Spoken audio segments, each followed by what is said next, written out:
محترم ناظرین السلام علیکم، بسم اللہ الرحمن الرحیم۔ شروع اللہ کے نام سے جو بڑا مہربان نہایت کرم کرنے والا ہے۔ جب حضرت آدم علیہ السلام زمین پر تشریف لائے تو زمین پر رہنے والے مختلف حیوانات ان کی زیارت اور سلام کے لیے حاضر ہوئے۔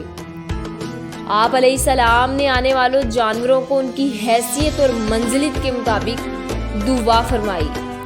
ہرنوں کا ایک دستہ آدم علیہ السلام کے سلام کے لیے ان کے پاس آیا۔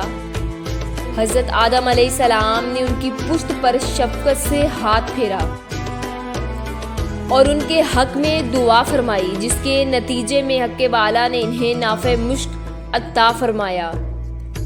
جب یہ ہرن مشک کے امین بن کر اپنی قوم میں لوٹ گئے تو دوسرے ہرنوں نے کہا، آج ہمیں تم سے عجیب سی خوشبو محسوس ہو رہی ہے، اور آج سے قبل یہ خوشبو تم میں نہیں پائی جاتی تھی۔ یہ خوشبو کہاں سے لائے ہو؟ ہرنوں نے کہا، ہم خدا کے برگزیدہ حضرت آدم علیہ السلام کی زیارت کے لیے گئے تھے۔ انہوں نے ہماری پشت پر دستے شفقت پھیرا اور ہمارے حق میں دعا فرمائی۔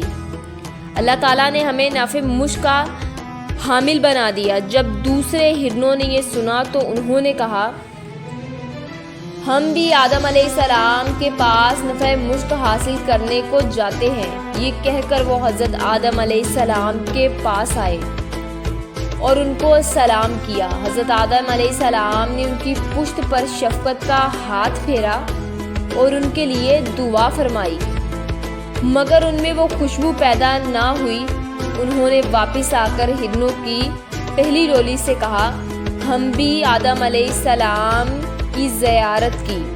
انہوں نے ہماری پشت پر دستے شفقت پھیرا اور دعا بھی کی، مگر ہمارے اندر وہ خوشبو پیدا نہیں ہوئی جو تمہارے اندر بے نور۔ دوسرے ہرنوں نے جواب دیا، ہماری اور تمہاری نیت میں فرق تھا۔ تم نے حضرت آدم علیہ السلام کی زیارت کو خلوص نیت سے انجام نہیں دیا،